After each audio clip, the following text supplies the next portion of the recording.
لا الہ الا اللہ وحدہ لا شریک لہ لہ الملک ولہ الحمد وعلی کل شیء قدیر۔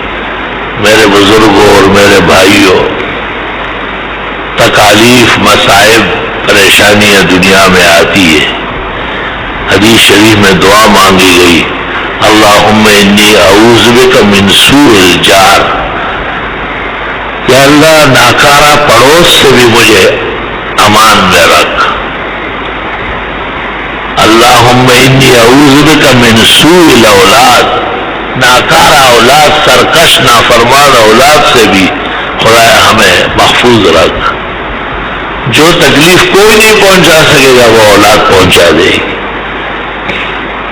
کیونکہ ان کی ایک حیثیت جسم کے حصے کا ہے، تو جسم کا حصہ جب سڑ جاتا ہے کاٹنا پڑے گا، لیکن تکلیف آپ کو گزارنی ہوگی۔ اس کٹنے کا بھی نقصان اور اس کے رہنے کا بھی نقصان۔ اعاذنا اللہ منہا وإیاکم، اللہ تعالیٰ اپنے حفظ و امان میں رکھے۔ علماء دین کہتے ہیں کہ اولاد کی دعا نہ کرے، نیک اولاد کی دعا کرے۔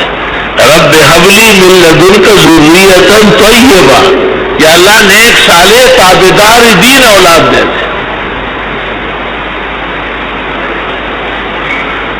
ابراہیم علیہ السلام تو ایک موقع پہ کہتے ہیں رب ہب لی من الصالحین، اے اللہ نیک کردار بیٹا عطا فرما۔